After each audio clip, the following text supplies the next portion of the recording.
right, everybody, welcome to the program. This is the Otherppl Show, a weekly podcast featuring in-depth conversations with today's leading writers. It is a books and culture show. I'm Brad Listi, and I'm in Los Angeles. Thanks for being here. I appreciate it. Hope you're doing okay wherever you happen to be. Don't forget to subscribe to this show wherever you listen, and you can follow me on Instagram and Blue Sky. So my guest today is Jade Chang. She has a new novel out called What a Time to Be Alive. It is available from Ecco Books. What a Time to Be Alive tells the story of a woman named Lola, who in her early 30s is reeling from the death of a dear friend and love interest. As she mourns this tragic loss, Lola goes viral unexpectedly and unintentionally in an internet video, and she becomes, much to her surprise, a kind of wellness guru and influencer. What a Time to Be Alive is about a woman in deep grief who is experiencing great transformation and reckoning with her complicated past. It is a deep and often very funny book about the ways in which human beings commodify belief and pursue fame and fortune, especially online. My conversation with Jade Chang is coming up in just a bit. Today's episode is brought to you by Ecco Books, publisher of A Different Kind of Tension, New and Selected Stories by Jonathan Lethem. This is a definitive collection by a master of the form. A Different Kind of Tension fluidly moves between realism and the surreal, between the absurd and the mundane. It is a container bursting with life and death, with couples in trouble, with talking animals, and with technologies on the fritz. Once again, the book is called A Different Kind of Tension, the new story collection from Jonathan Lethem, available from Ecco Books. Today's episode is also brought to you by The Art of Flash Fiction, a Substack newsletter by Kathy Fish. The Art of Flash Fiction has 10,000 subscribers and counting. It was named one of the 20 best creative writing Substacks by Writers at Work. It provides free monthly craft articles on Flash fiction, along with writing prompts. Paid subscribers receive weekly craft articles, recommended readings, and writing prompts. You can upgrade for additional paid subscriber perks, including regular immersion workshops and community events. Again, it is called The Art of Flash Fiction by Kathy Fish. You can find it at artofflashfiction.substack.com. I want to give a quick plug to my weekly newsletter. Everybody has one, right? Mine can be found at bradlisti.substack.com. It is pretty simple. It goes out once a week. I will let you know about the latest episodes of this program. I also share a list of links to things that I have been reading and finding interesting. So if that's of interest, you can subscribe over at bradlisti.substack.com. I also want to give a quick plug to my new company, DeepDive. It is an educational platform that specializes in the creation of in-depth audio courses. The flagship course from DeepDive is called How to Write a Novel, and it features more than 50 hours of never-before-heard conversations with nearly 46 of today's most celebrated contemporary authors. I am the host of the course, and it's available now at www.deepdive.audio. Just last week, DeepDive launched its second course. It is called How to Write Autobiographical Fiction, and it is an intensive. It is shorter form. It's 8 hours long, and it is taught by Hannah Pittard, critically acclaimed and award-winning author of several novels, most recently a superb work of autofiction called If You Love It, Let It Kill You. The course also features as an instructor Michael Wheaton, the founder of Autofocus Books, an indie press that specializes in the creation of autobiographical literature. Once again, I'm the host of this course and the interlocutor, and it too is available at www.deepdive.audio. All right, so my guest once again is Jade Chang. Her new novel is called What a Time to Be Alive, available from Ecco. Jade Chang's debut novel, The Wangs versus the World, won the VCU Cabell First Novelist Award, and it has been published in 12 countries. Her journalism and essays have recently appeared in the Best American Food Writing and in the New York Times and Los Angeles Times magazines. She also writes for film and television, and she lives in Los Angeles.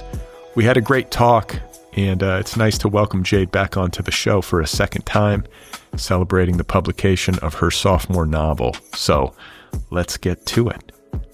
Here I am with Jade Chang, and her new novel, once again, is called What a Time to Be Alive.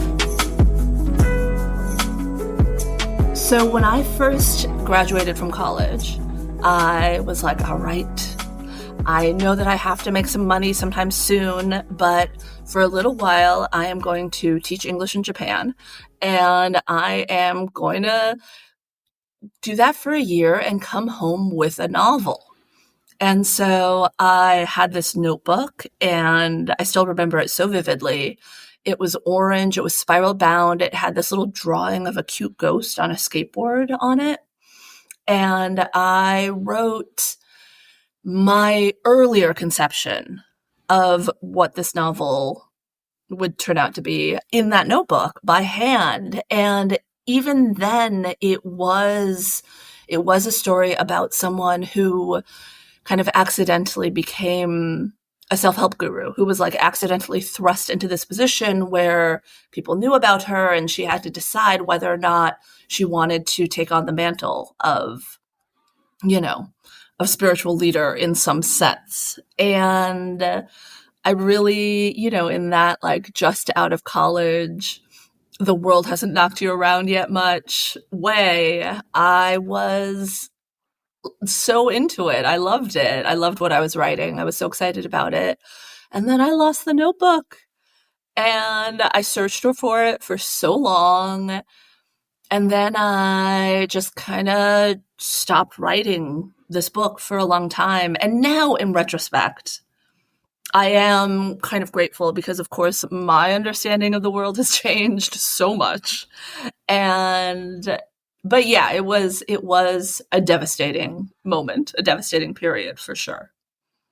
Yeah, I was going to ask you if you feel some gratitude for the fact that you lost it, even though it was like painful at the time. Did it save you from potentially trying to publish a lesser book?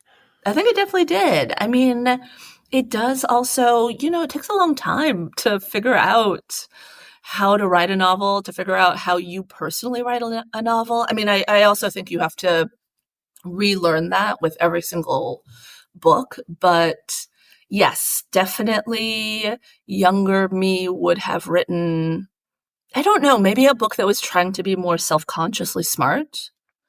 And yes, in retrospect, I'm glad that is not what's out in the world. Well, and the world has changed, the technology. Yeah. So all of that stuff, I would imagine, would shift with time. Definitely. And the notebook that you lost had a cute ghost on a skateboard on the cover. I can't help but think of Alex in your novel. And I'm just like, was there any correlation, or is that just a weird coincidence? Brad, it is so weird. I have thought about that notebook multiple times throughout the years. And I thought about it while I was writing this version of the book. But I think it, sometimes an item becomes almost like a little totem, and you don't see it, even though you can picture it so clearly. I could draw that notebook for you, but you still are not like seeing it as something outside of its original meaning for you. And so it actually wasn't until the book was completely done and, edited, copy edited, cover made, all that stuff. And I posted about it on Instagram, and I told this story, about losing that original notebook. And literally it was while I was writing that post, writing the caption of that post, that I was like, oh my God, actually, this ghost came back. The skateboard came back. It all came back. So what we're talking about for people who are listening who have not yet had a chance to read is a character in Jade's novel who dies in a skateboarding accident. His name is Alex. And I'd love to just maybe hear you describe those circumstances a little bit, because it's what we begin the novel with, is the loss of Alex. And so it's not a huge spoiler, but I think it would help orient people. Yeah. So the novel begins with a funeral, and it is the funeral of one of Lola Treasure Gold, who is the narrator of the book. It's one of her best friends. His name is Alex, and they've known each other since college. And he died basically doing a ridiculous stunt in which he was trying to jump a skateboard across two buildings. And it was kind of it was the final one of a series of kind of ridiculous stunts that had gotten he and his friend a fair amount of online notoriety. And then through a kind of series of events, that video gets kind of spliced together with a video of Lola holding forth in a way that was not intended to be completely serious, but kind of because of the way that it's cut together becomes a kind of rousing spiritual cry, I guess, that helps turn her into a sort of internet folk hero.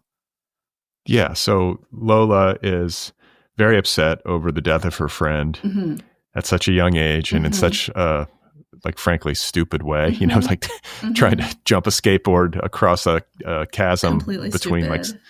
7-story buildings or whatever it is. Yeah. And then there's a memorial in the desert, I believe, and she's being filmed. Everyone's kind of drunk and mourning the loss of this guy, Alex. And they're kind of taking turns talking, and she says this thing. And then, like you say, it gets cut together. It goes online. Yeah. And it goes viral. And I am eternally fascinated by the seemingly arbitrary way that internet celebrity happens. Yeah.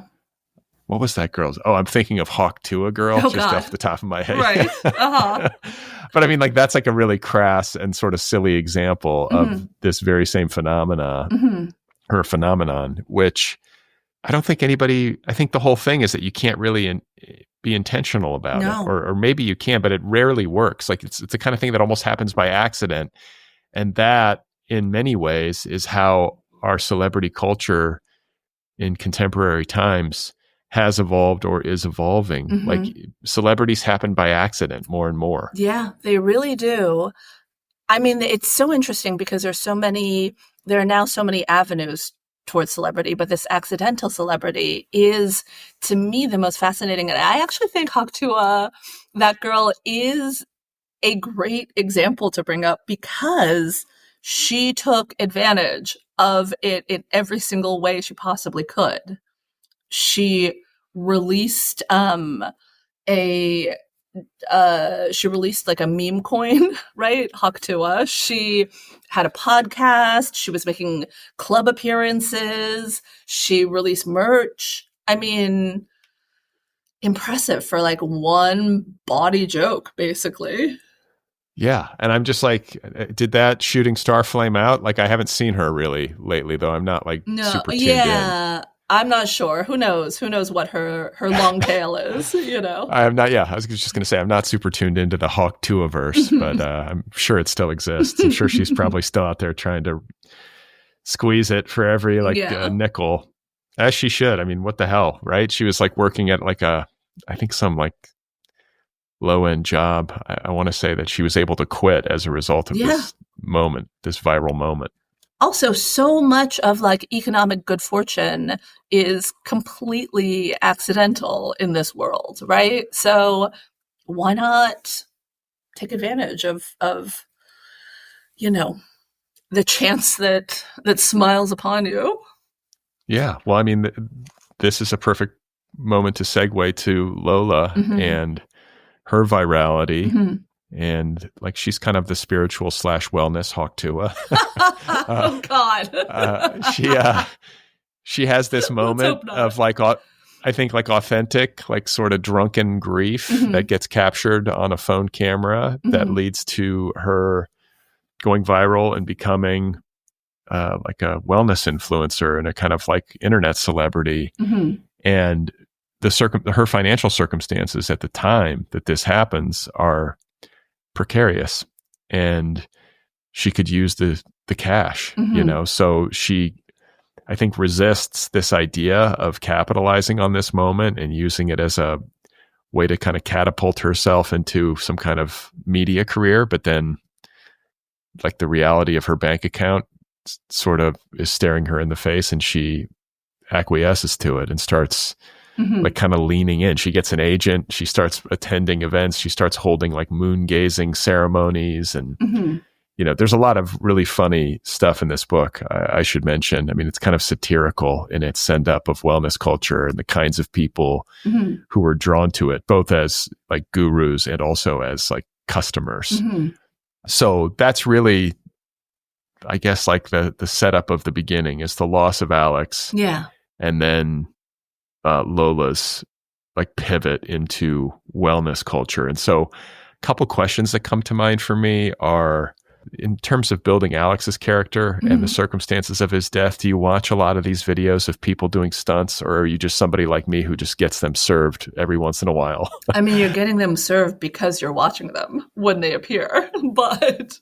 Well, listen, how am I supposed to not? I know. Hard to look away from. Yeah, I mean, people are like, my wife will tease me because I'll like open up my Instagram and there will be like all these cute girls, like, like doing yoga in like yoga pants. And I'm like, listen, I didn't seek this out. I didn't seek this out. It shows but you're up. Not turning away. No, of course not. I'm a human being.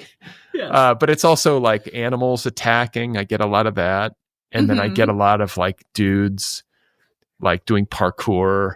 I get other stuff too, but it's like this really titillating and often like emotionally upsetting stuff. They know how to get you, or it's like makes you angry or whatever it is. But I'm just curious, like what your background is with it and how you came up with this conceit. I mean, I grew up with a lot of skateboarders, a lot of my friends when I was younger. And, people, even though obviously we didn't have Instagram and YouTube, but people were filming that and, trying to send it into Thrasher to like get on video compilations and things like that, even then.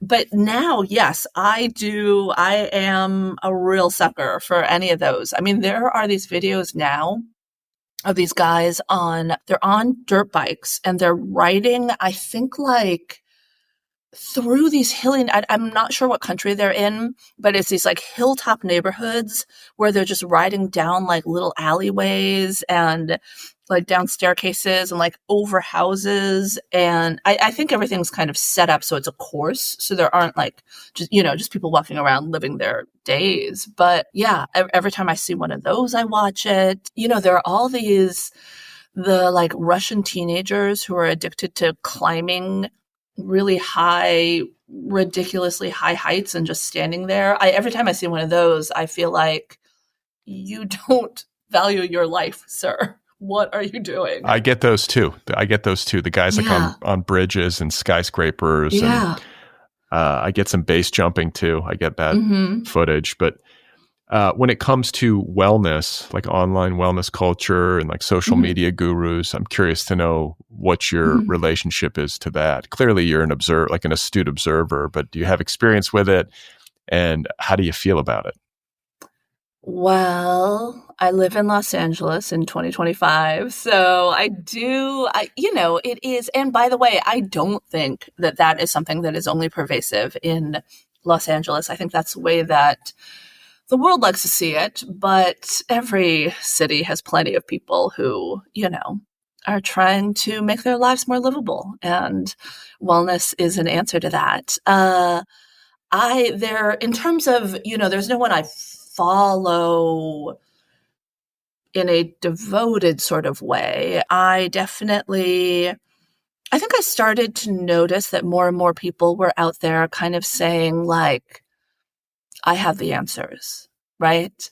And the answers were taking so many different forms. And I found that to be really fascinating. I think that it's really easy to look at all of this as a satire and to look at everything that everyone is saying as kind of ridiculous. But I don't think that's true. I think that like so much of what is being said by these, let's just call them wellness influencers, is just, kind of thoughtful common sense being dressed up in like different formats, right? But yes, so I definitely found it very fascinating to watch. I also have had a few friends who are not sort of specifically wellness gurus or anything like that, but who have been in the sort of general world of internet advice giving or discussion of our current world. And I've had the good fortune of kind of watching them really gain a following and wrestle with a lot of the questions and the morality and the question of how much of yourself are you willing to show, how much of yourself do you protect, how do you say what you say, all of those questions. So yeah, it's a really interesting time. Do you think that there's always a hunger for this sort of thing in human beings. Mm-hmm. I think it's part of human nature to want answers, and people suffer and they want to know how to deal how to deal with it and take care of it. But I feel like in the world as presently constituted and in the information environment that we live in, and with the stresses that people are under politically, militarily, economically, socially, do you feel like maybe the hunger for this sort of content and the hunger for answers is more intense now than it has been in the past? I don't know, because I think there is a little bit of a human tendency to always say that our moment is the worst moment. And it feels that way. I mean, I kind of feel that way right now, right? But I think that the word snake oil salesman has like an actual origin. I think that there have always been people trying to sell everyone a better life. I remember my parents had Tony Robbins tapes when I was a kid. I don't understand how old that man is, because he is just... He's looked the same age forever, and he has somehow been selling the same thing forever. Yeah. I've read a Tony Robbins book when I was in my early 20s, and it was just kind of it's like repackaged, like Henry David Thoreau and all these different like wisdom teachers, and then he just reconstituted it essentially. But that's a whole other story. Strange, but. And like maybe like a quintessentially American figure too. There's something very American about him in the way that he sort of fits into the culture. And I'm always curious too. There's like these archetypes, sort of like there's only so many like true leading men that Hollywood can seem to accommodate at any one time. You know what I'm saying? There's like maybe 10 of them or something kind of circulating. Like 10 voices on how to better yourself that can be. I think that is true. Yeah. We just get like one particular array, and then it just they switch over every generation, essentially. Yeah. Well, and speaking of people who are prominent in the culture along these lines, when it comes to like self-improvement and self-mastery, I read that for research, for this book, you attended an Oprah's Super Soul Sundays event here in Los Angeles. I'd love to hear you talk about that experience and what you learned from it. Yeah, it was very fascinating. So it was at UCLA. It was in Royce Hall, which is giant. I looked it up afterwards because I wanted to know how many people were there, because it was completely packed. I think it holds something like 1,800 people. It's a lot of people, right? And Oprah herself was hosting it, which was a pleasant and surprising surprise. And it was a really fascinating day. It was an entire day where different gurus essentially took the stage.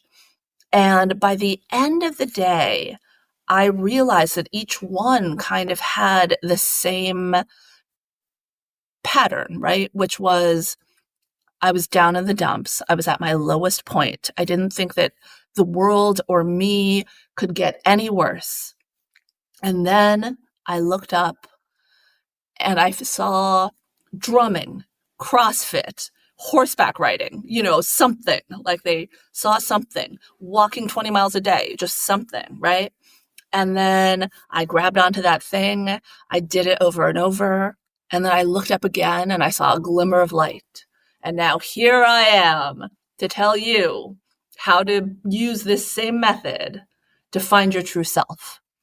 It is pretty much always that. It was really fascinating, kind of how each person hit the beats.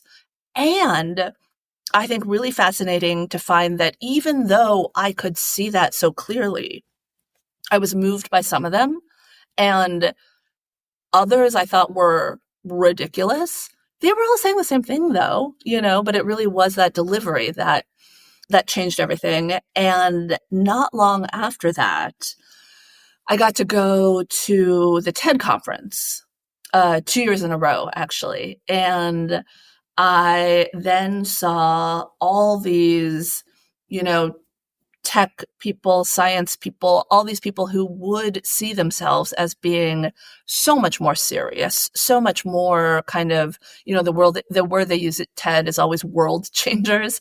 They definitely see themselves as being so much more, if pushed, probably so much more of an asset to the world than they would have seen the people at Oprah's Super Soul Sunday being. And look, you could absolutely make that argument. There are many people there who are doing like true science, true research, all of that. But the way those presentations are set up, it's essentially the same, right? Is like, we had a problem down in the dumps. Who could solve it? How could we change anything? Suddenly, a glimmer of hope. I pull myself out, and now here I am to show you how your life can also be changed.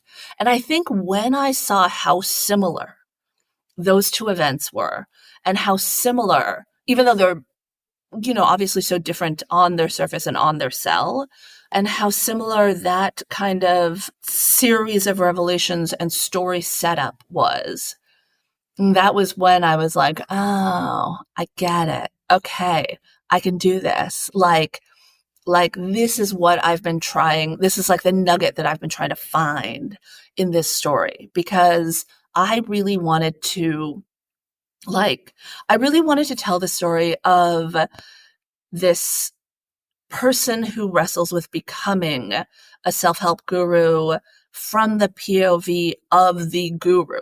I feel like we so often see that story from the POV of an acolyte, of a follower, or of someone who's like the suspicious reporter, that kind of a thing. And I just really wanted to tell it from the point of view of the person themselves. And I think once I saw that all these people who have placed themselves in this position in our real world were clearly using a particular method, then I was like, oh, okay. This is like, I know what to take her through, It's actually a hard thing to be, I would imagine, if you're in the role I think it really is. In the role of a guru and you amass a following.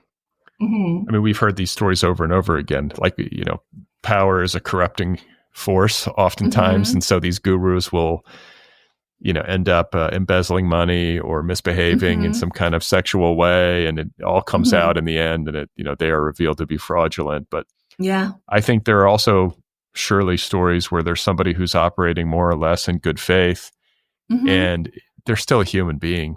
Their lives are just as messy as anybody else's, and yet they've cast themselves in the role of the savior, in some respects, and so people then will project so much onto them, and that becomes disorienting, and it becomes a kind of albatross. Yeah, because you are always going to be like, no actual human in their heart of hearts thinks that they can save everybody. You might think you can do something that would be helpful, but But that constant dichotomy between like what the world wants from you and then what you really like know that you can do, I think it is such a fascinating push and pull. And I'm wondering too about the grief aspects of this novel. Yeah.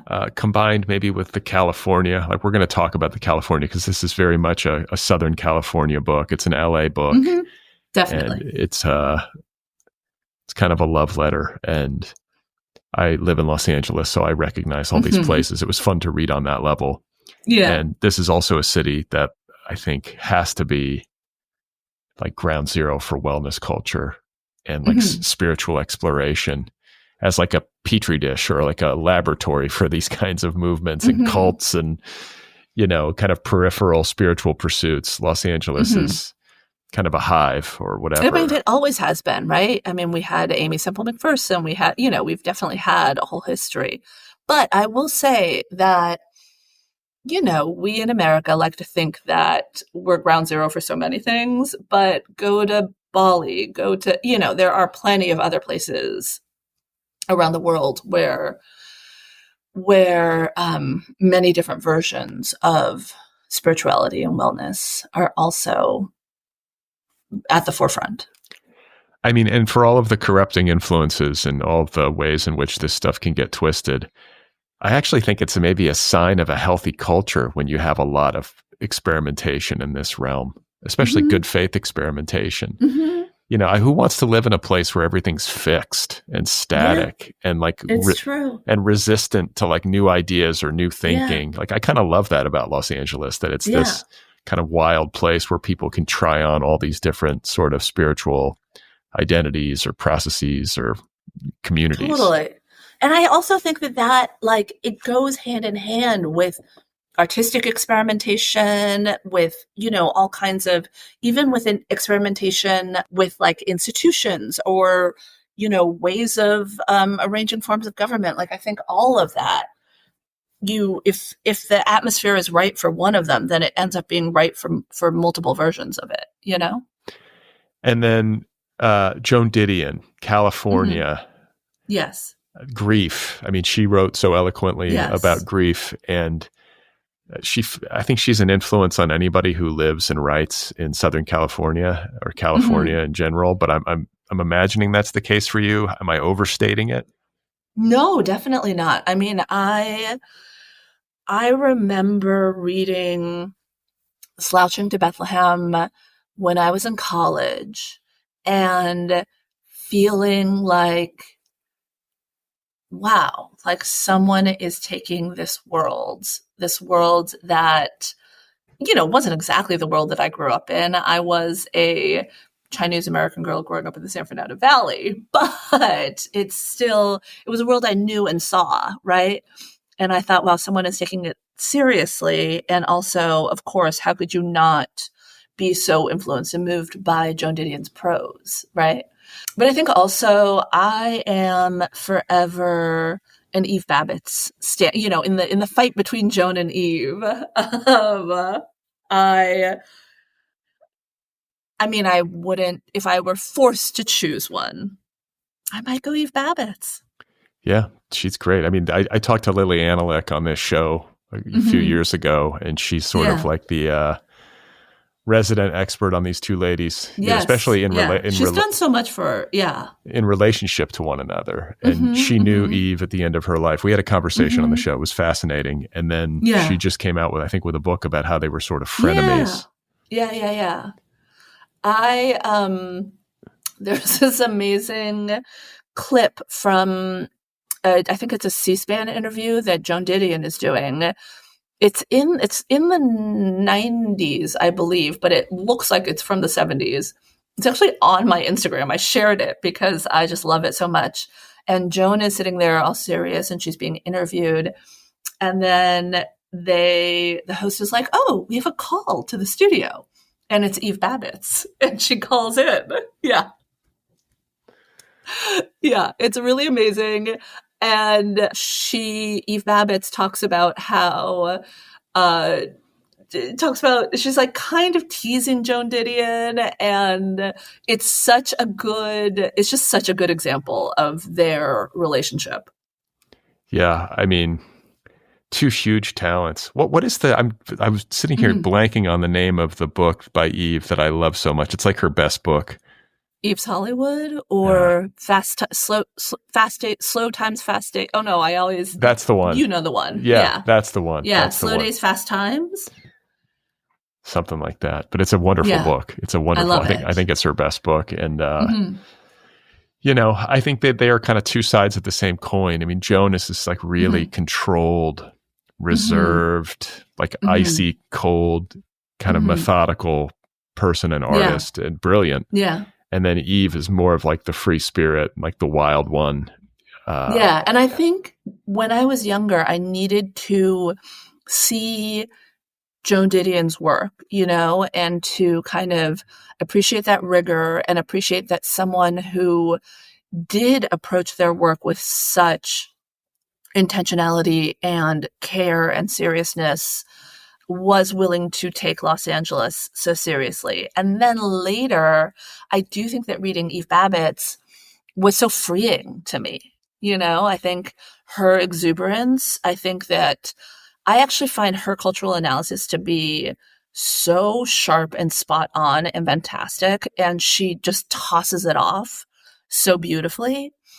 I think that seeing that her combination of like freedom and clarity was a huge influence as well. You just sort of want to hang out with Eve Babbitt, especially like Eve in the 1970s. I mean, come on. That's who you want to, that's where the party was. And she knew everybody. She had a very uncanny, like Zelig-like quality. Like, I know. I love it. I was just talking with Susanna Cahalan on this show. She wrote a bio of one of Timothy Leary's wives. It's like kind of like the high priestess of acid culture back in the heyday. But there is the mansion in upstate New York called Millbrook, where all the LSD acolytes of Timothy Leary hung out. Remember you've seen photos on this property. It's like this fabulous mansion, and everybody's like tripping and wearing like white robes, and Ram Dass is there. I have seen those photos. I didn't know where it was, but I think I know the photos you're talking about. Yeah, it's called Millbrook. There was like a very wealthy patron of Timothy Leary who's like, yeah, you can rent it for $1, and like everybody can just trip. Just give me all the drugs I want. That's right. But there's a passage in that book where like Eve Babbitt's comes up.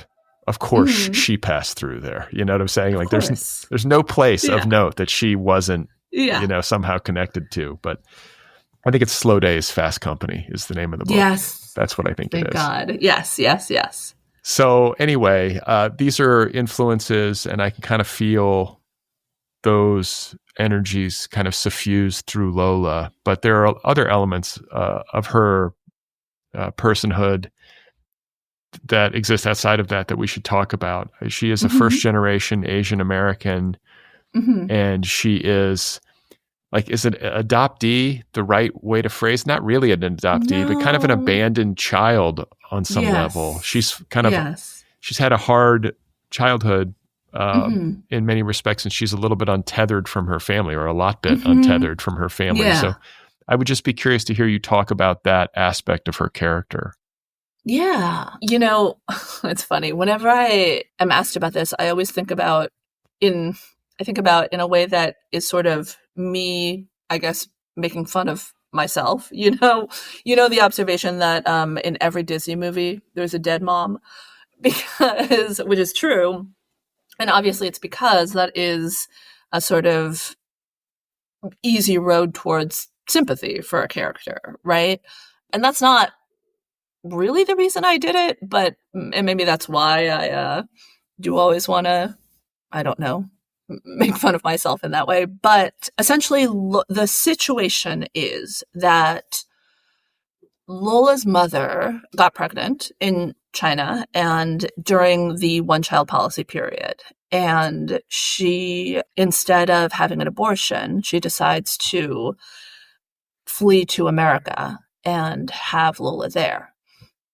And she does. And she also finds essentially a home for them in the back house of a wealthy family's home.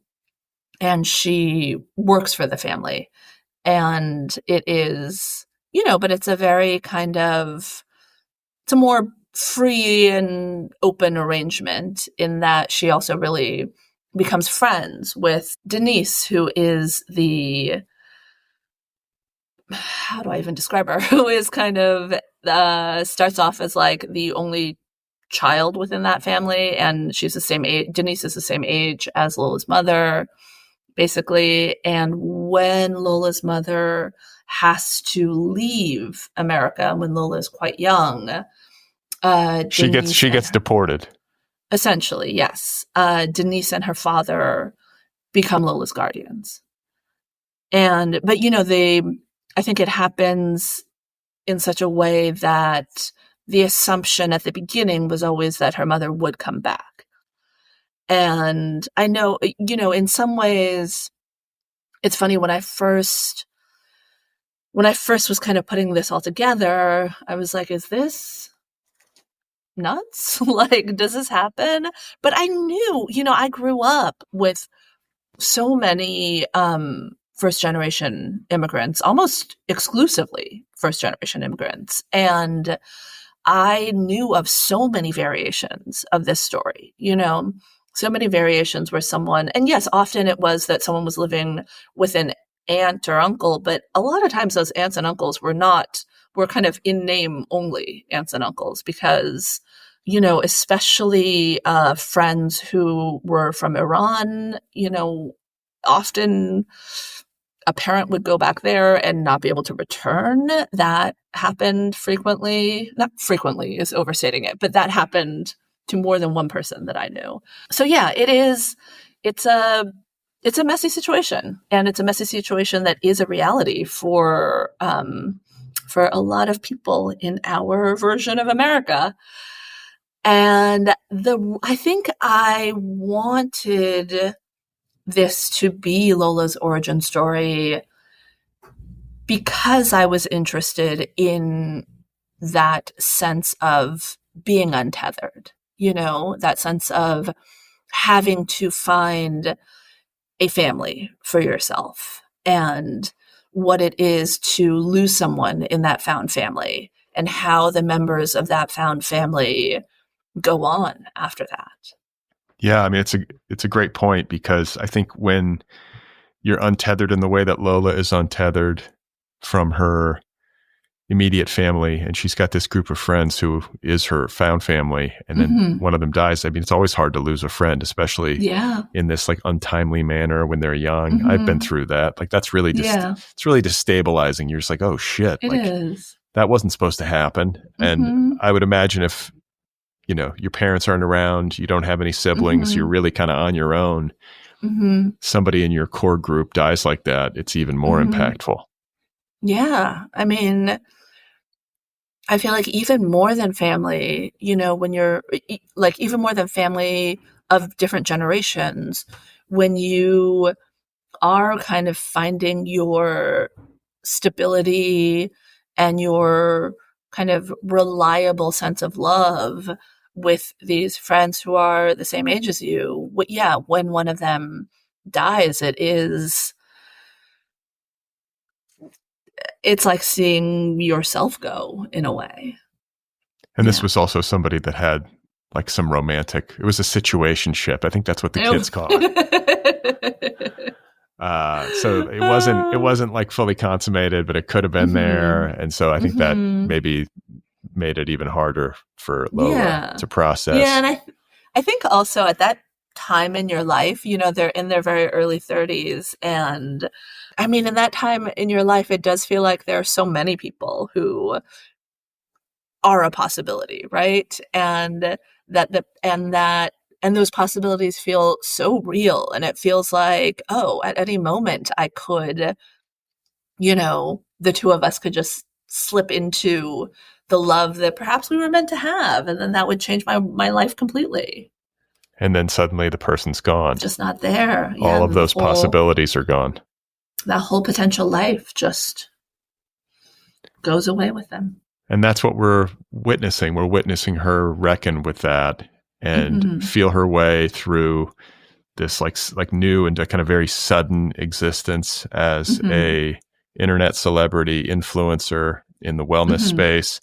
We see her go through, and this is like a, I guess maybe braided narrative isn't exactly it. It's a tapestry. There's a lot happening in this book. It's a grief story. It's a California story. It's a love story-ish. It's a self-love story. There's all these different elements that you're sort of integrating into a friendship story, definitely. For sure. Yeah. And she is, I think, trying to, and it's also a family story. She's seeking out a sibling and trying to figure out where her mom is and her dad and all this stuff. That's another subplot to the book. But she's trying to come to terms with loss and maybe figure out like what she thinks of love and intimacy and like what she might want from a partner. And I'm curious to know, since you wrote a whole novel about somebody who's going through the grief process, like, have you been dealing with grief, or like, do you have experiences dealing with like untimely death in the way of this novel? I mean, it would be hard to go through so many years of life without that, That's true. Yes. Yeah.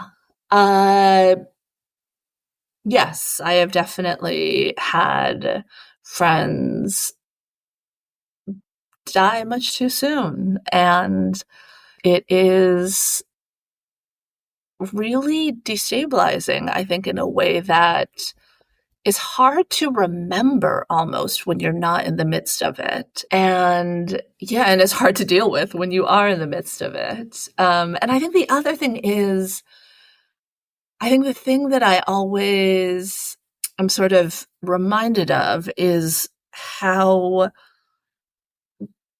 enormously, like, unavoidably, frighteningly kind of open you feel in the kind of aftermath of grief, when you just feel like, oh, anyone you see in the world, anyone who's passing you by on the street might be feeling like this at any moment. Right. You just don't know. Yeah. I think that is something that always, you forget it, and then suddenly you're in it and you're like, oh God, this is, Well, but it was recognizable to me that she would have this kind of accidental moment of insight and clarity at a funeral, because I have often joked in the past that like some of my best moments as a human being have come at funerals, because tell me more. Well, just because everybody's mask is dropped a little bit, and you can kind of feel a clarity, and there's just this like, okay, holy shit, like this is reality, and we're in it together, and nobody can deny it, and all of the superficial bullshit that we tend to be tangled up in on a day-to-day with money and jobs and ambitions or whatever, all of that stuff just falls away, at least for a moment. And so and you're just honest with each other, and you're all just in it together right there. Right. Yeah. And so I think that's kind of what your book is speaking to. And who knows? I mean, those moments could lead to an entire unexpected career if you're lucky. It's funny. I also feel like, because I wrote so much of this in the aftermath of the worst part of COVID, I really do feel like COVID was like that. It's like we were all at a funeral together. And I just feel like I have not had one single shallow conversation since March 2020. Like, yeah. It had a big impact. I wrote my book during COVID. I mean, I feel a little bit strange in saying it, but it was good for me creatively. COVID was. It had a clarifying effect. It pared away distractions. It was just like, okay, well, what else am I going to do? We're all sitting at home and like wiping down our mail and shit. I was just like, yeah. and we are seeing firsthand like how much institutions can break down, how bad things can get, how little there is to take care of anybody besides your friends and neighbors. Yeah.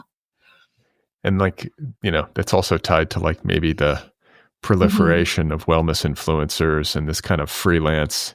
I mean, there's always a variation, but it does feel like more and more people are just kind of taking a bespoke approach to wellness. It's like, oh no, like, I don't believe in Tylenol. No. You know what I'm saying? Like, or like vaccine, the anti-vax, or the hydroxychloroquine. Yeah. I mean, it gets, I think it becomes problematic at a certain point when we deviate too much from kind of the scientific method. But yes. Oh my God. Yes. I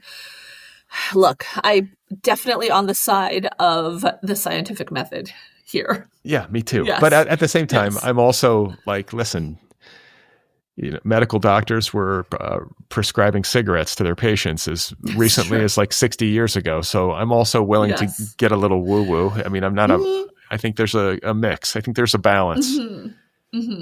But it's interesting when I think about this sort of grief story at the very heart of this novel and the way in which we process it.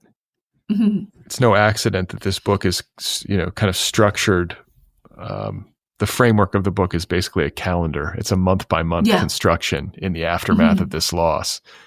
Because my experience is that time really is the only medicine for grief. And it's a strong medicine. Yeah. I mean, I know it might take some time, you're probably going to, if it's a big loss, you're probably going to be, you're never going to be fully free of it. But I think these acute experiences of grief and the ways in which it really affects our day to day, I can linger with a big loss for months, years, but there does come a point in my experience at which it's like, I'm not thinking about this all the time in the way that I was. Like, there is a scar, but like there is some healing. Like you can't hang on to it forever. You got to move on, and then eventually you're going to die. Like it's just time does its thing, right? Yes. I mean, time is an endless cycle, and it will always bring you to another part of the process. I mean, it's so strange. I really wanted to have lots of different ways to think about time, in part, like you said, because I do think that is such an enormous part of grief, and I think that it is a thing that people always, when you are the person who is grieving, other people are always like, give it time. It'll be better in time. And then when you are that person, you're like, fuck you.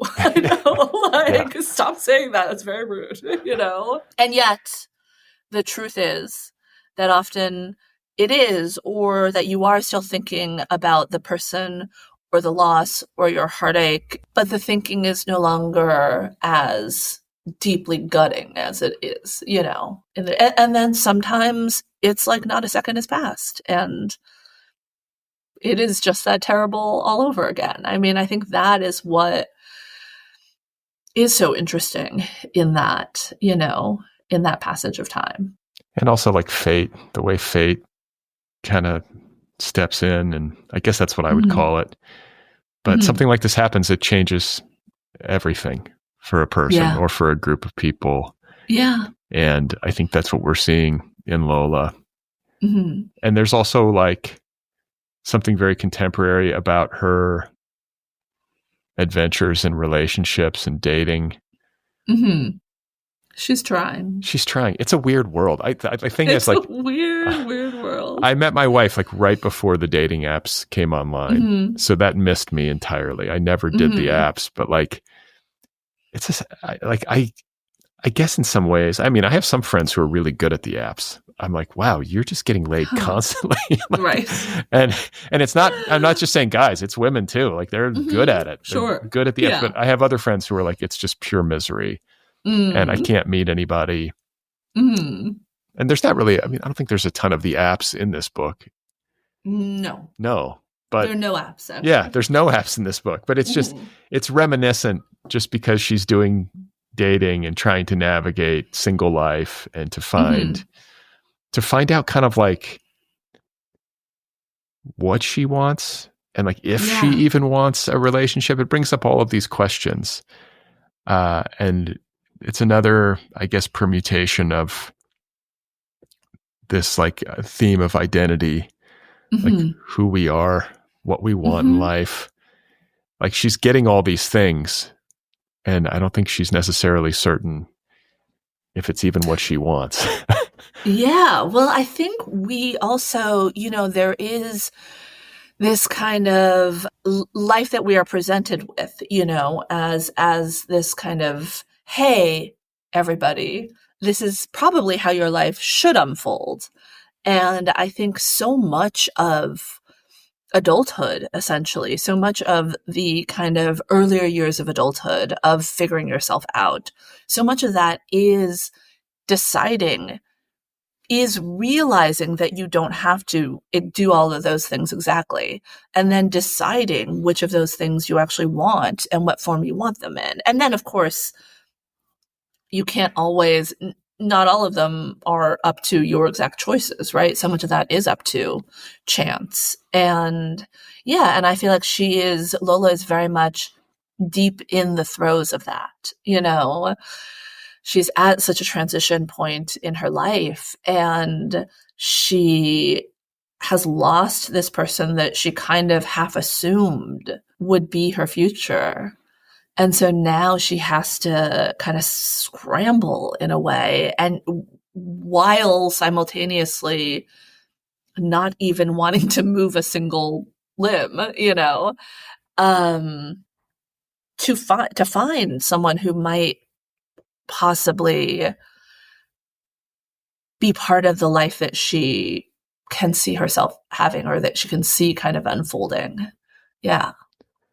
So just to kind of bring things full circle, I'm curious to hear about maybe some of the bigger things that changed from this lost draft in the notebook with the cute ghost on a skateboard, like that early attempt when you were in Japan teaching English versus the book that we now see in print. Like, what are some of the bigger shifts that happened with the narrative? Well, I will say at that time, I was not yet a devotee of the outline. So now I fully outline a book before I start writing at all. Like, I usually take a ton of notes, do a lot of thinking about the characters, outline it pretty completely, not in terms of like every single tiny thing that's going to happen, but the general movement, and then start writing. But at that time, I would say I'd only ever written short stories before, and not very good ones. And I was writing probably more impressionistically. I was just kind of writing scenes, and I did have a real sense of how I wanted the story to unfold, but it wasn't quite as clear as maybe it would be if I started and lost a book now. But, one thing that does come to mind is I remember the kind of a pivotal moment in that earlier version where I wanted to show her friends' skepticism of like what their friend was getting up to. It was going to be them watching her on TV. And that, like, in this version, I mean, she does go on a TV show, but honestly, I barely thought about TV, like it just didn't really even exist not that it didn't exist at all. Again, she does go on a show, but it doesn't hold the same like pivotal place that it did at the time. And I think also a big difference is that the kind of the philosophy that I wanted her to espouse, I don't remember all the particulars of it, but it was, my younger version of it was definitely more involved. It was definitely like a lot more self-consciously smart, I think. And I think now I was more interested in her kind of having these really emotionally earned revelations. And I think that is probably the biggest difference between the two. See, it just sounds like maybe like a more mature take. Yeah, I hope so. I mean, I gotta grow up a little bit. Right, yes. yeah. Unfortunately, right? Yeah, exactly.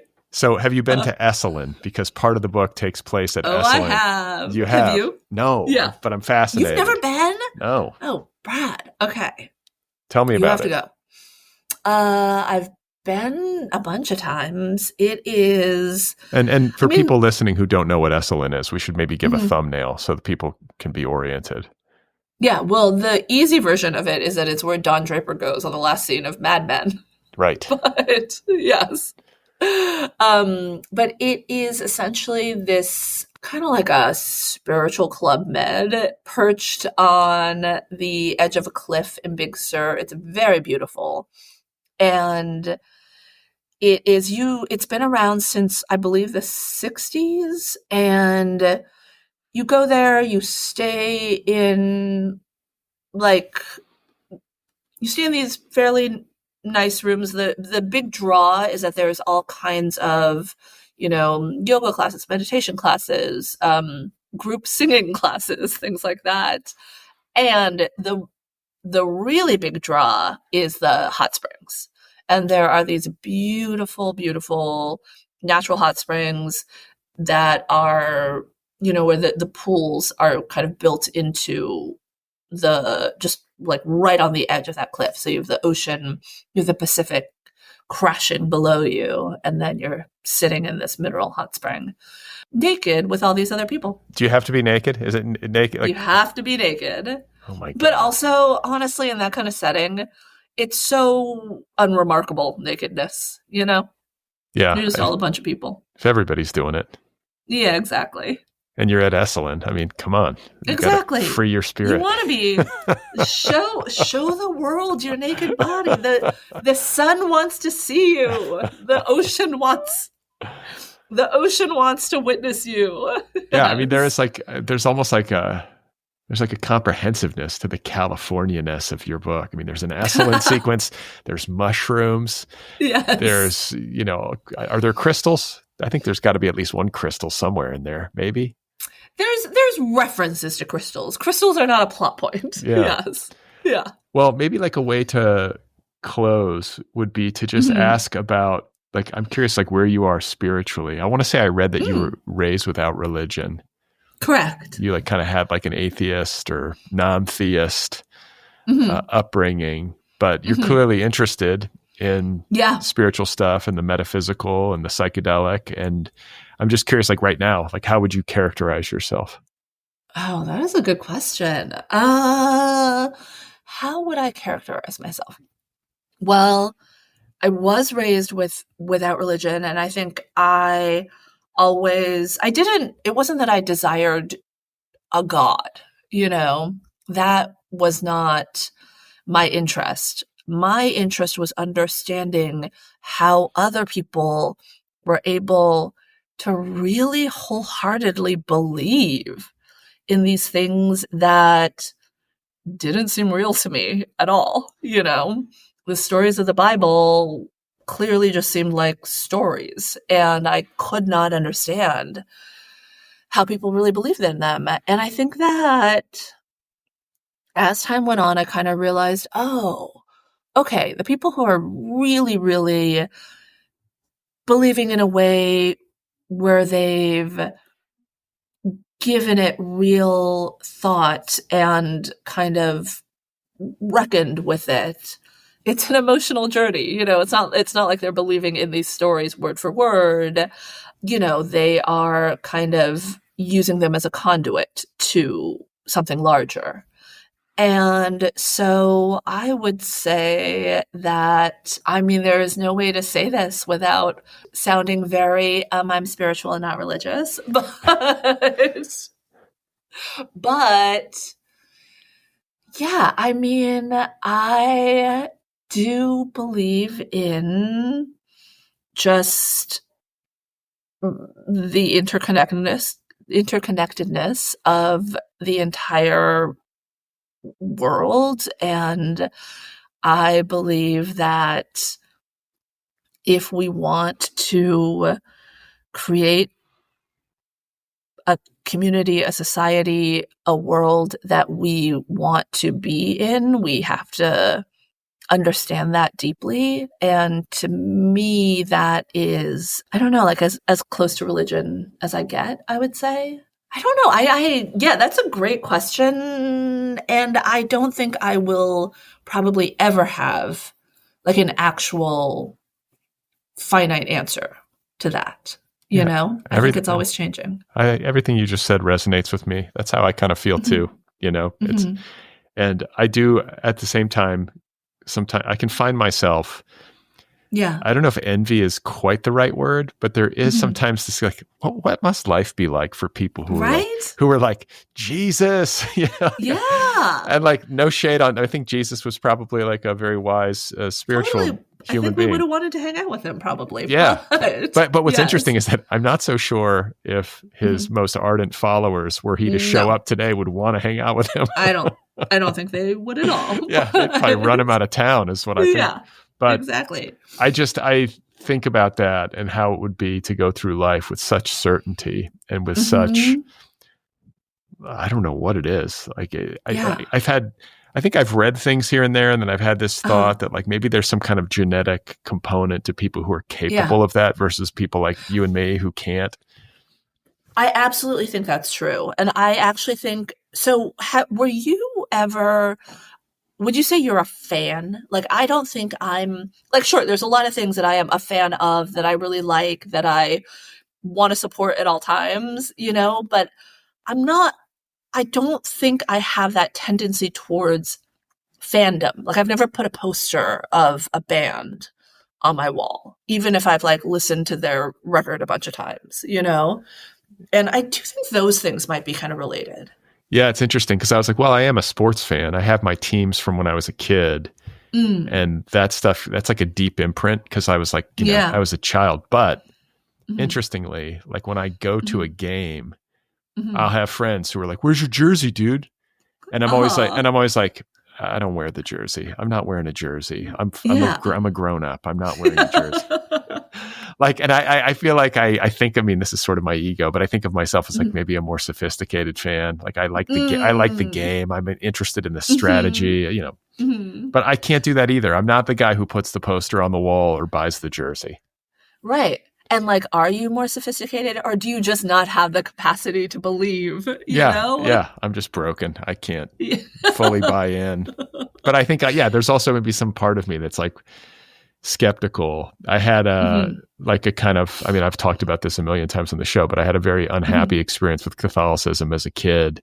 Oh, okay. And kind of like I kind of pushed myself away from that table when I was very young. I was just like, this isn't right for me. And I didn't maybe know exactly why. It was just intuitive. But I never wavered. It's only, you know what I'm saying? Like I was on that track from the jump. Yeah, you knew. Yeah, knew. And I've never doubted it. I've never gone like, well, maybe I should have stuck around, you know, but it was never right for me. It was like trying to put on like a shirt that didn't fit or something. Yeah. You know? So I think that I'm always interested in where people land with this stuff. And I think there's maybe a lot of people in LA who are similar to you and me, where it's like everything's connected. I'm not entirely sure. I don't know how you could be entirely certain, like, especially what happens when we die. Like, how do we know? The only way to find out is to die. Unless I guess, that's true. Unless you are reincarnated. Yes, sure. or you have a near death experience where you like, you flatline, you experience death. And then you come back, and then you come back. But I do also think that being kind of constantly curious and open to the world is a form of belief, you know? Yeah. Yeah. It's kind of the willingness to believe that all of this is worth being engaged in, is worth like working on and hoping for better and trying to get us there. Yeah, you know, I try to stay open. I think nature is a big thing too. Like yeah, absolutely. Experiences in the natural world tend to like evoke in me some kind of spiritual feeling, but just to kind of bring things even fuller circle, we were talking about the pattern that you kind of witnessed in Royce Hall at the Super Soul Sunday, and then also at the TED Talk, where it's like, I was down in the dumps, and then I looked up. One thing I've noticed when it comes to spiritual guru culture in particular is that that narrative, it often I was suicidal. I was at my lowest point. I was in the darkness. I was locked in addiction, like whatever it is, it's some awful kind of dark night of the soul. And then there is very often a kind of lightning strike spiritual epiphany that happens. Like this is the common narrative. I see it over and over again in like best-selling spiritual books, where the person will, just be like literally ready to kill themselves, and then they'll have this moment of grace or insight or satori or whatever you want to call it, and it'll be like, and then I think of like Eckhart Tolle, how he's like, I was going to kill myself, and then I suddenly realized that, there was the me and the myself I was referring to in my head, and then I just had this crazy experience where like everything went black, and then when I woke up, I was, kind of in a state of spiritual equilibrium, and I sat on a park bench, like laughing for the next year. Do you know this story? I don't know this story. Oh my God. It's very fascinating to me. I'm just like, cause it's like catnip to me. I'm like, God, I wish that would happen to me. I'll take the fast, like instead of the slow and like, takes like 1,000 lifetimes to find enlightenment. I like this idea of just the immediate. What if there was like the thunderclap of just, that's right, you are enlightened now. Yes, that would be nice. That's kind of what happened to Lola in a way. She had like a little miniature thunderclap. But then she really had to decide to be on that journey and take it step by step. And do the work. Yeah. Yeah, I think I would not have, like, do I want to experience a thunderclap? Of course. Sounds fascinating. But am I that interested in the story of it? Not as much. I think I find the deciding and the kind of being forced to make those choices, that's more interesting to me. Yeah, we rented an Airbnb in Ojai once. My family did, and the woman who rented it to us was like she was like a healer. She was like a specialist in breath work. And I love talking to people who are like kind of hippie and I started talking to her, like, how did you get into this? And she had that narrative. She was like, she's like, I was ready to kill myself. And then she said, like, I was in my kitchen, and she described this moment where like it just suddenly looked out her window and like everything like locked in, and she's been a different human being ever since. And then I was amazing. I was like, this is amazing. And then I was like, but actually I feel like 1 in 3 people in Ojai have some kind of I've had that moment. Yeah, I was going to say there's like 1 in 3 people who are like spinning this narrative in Ojai. It's just a mecca. What if you have had those moments, but you just are not the person who's going to respond to it in that way, So what if, like, I'm sure you've had moments where you kind of like, I don't know, stood in the middle of a forest and suddenly felt like a real sense of connection to the trees and the sky and the world and everything and the smells and all of it.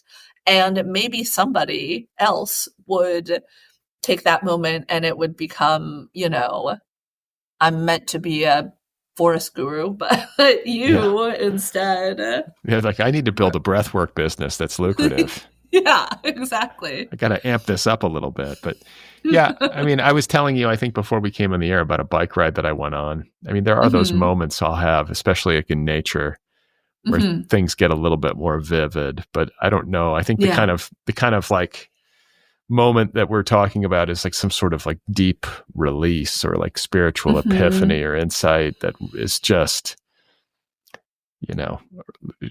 like it really fundamentally alters a person. I'm not sure if that's happened to me, unless it happened when I was a kid and I just didn't, I think maybe kids kids have access. I do believe that Yeah. like young children maybe have access to a plane of reality Yeah.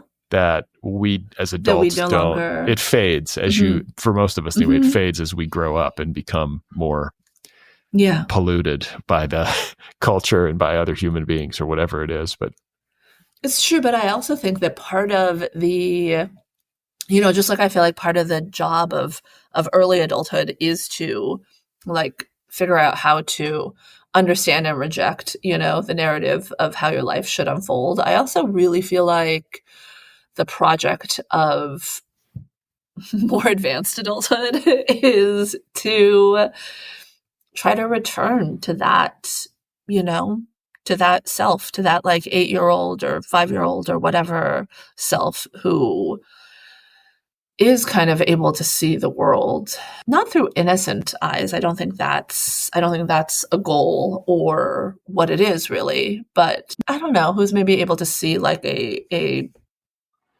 different particular kind of truth or something like that.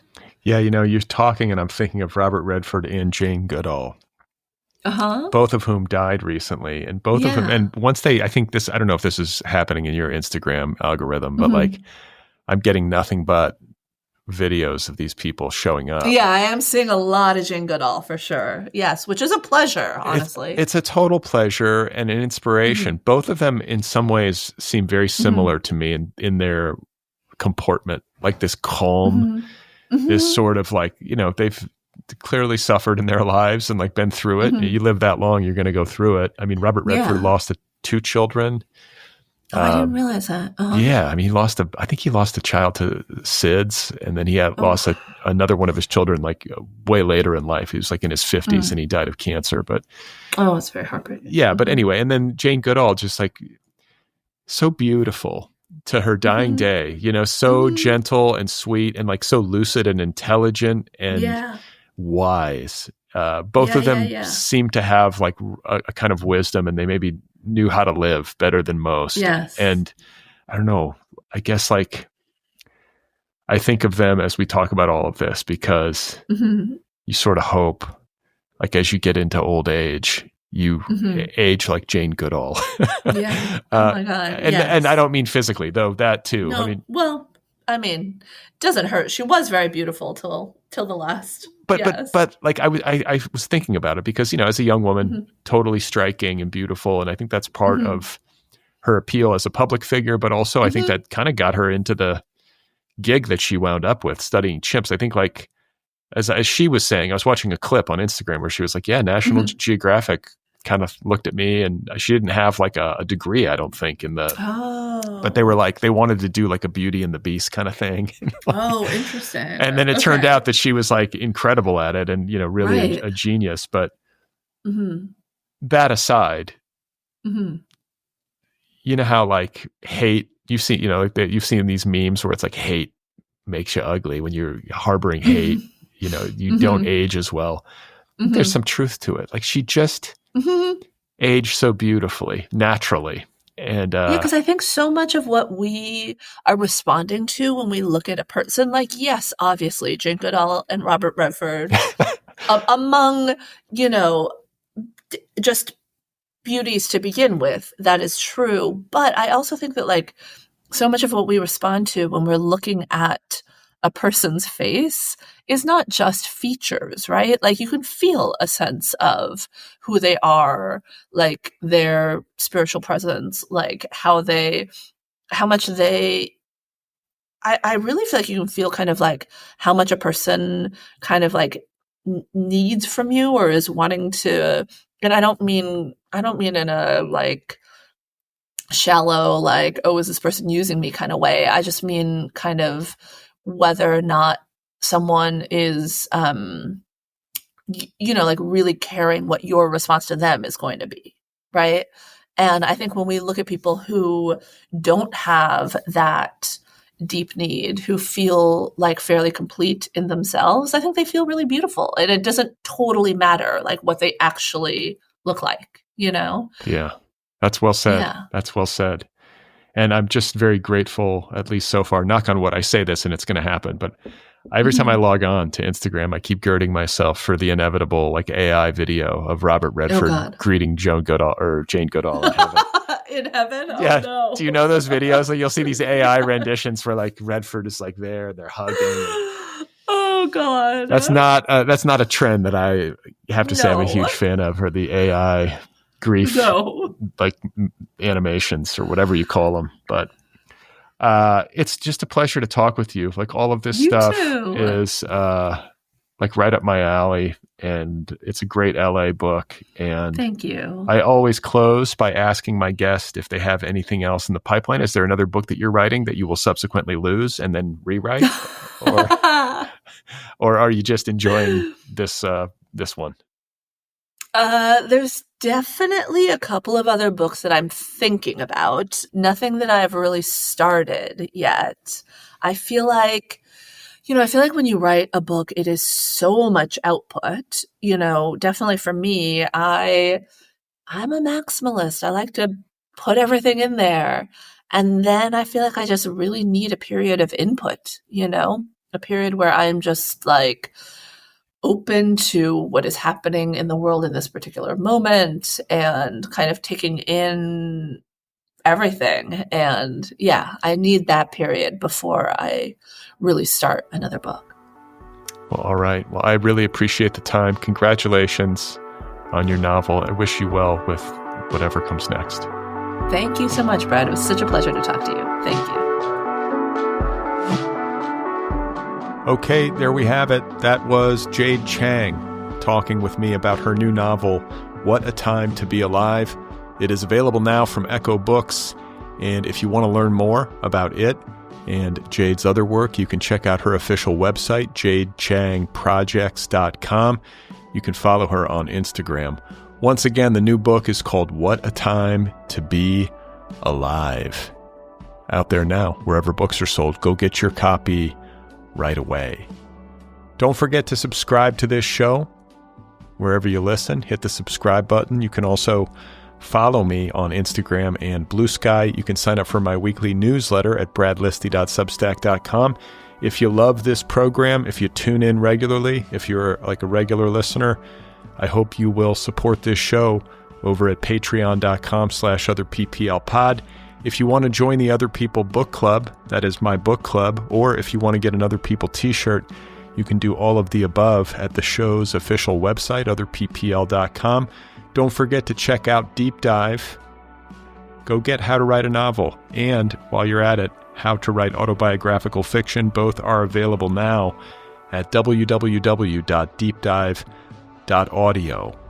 If you have a moment, like 90 seconds of spare time, and you want to help me out a little bit, please give this show a rating and write a little review if that's an option, wherever you listen. So if you're on Spotify or Apple Podcasts, wherever it is, rate it and review it. It helps the show in the algorithm, and it helps it find new listeners.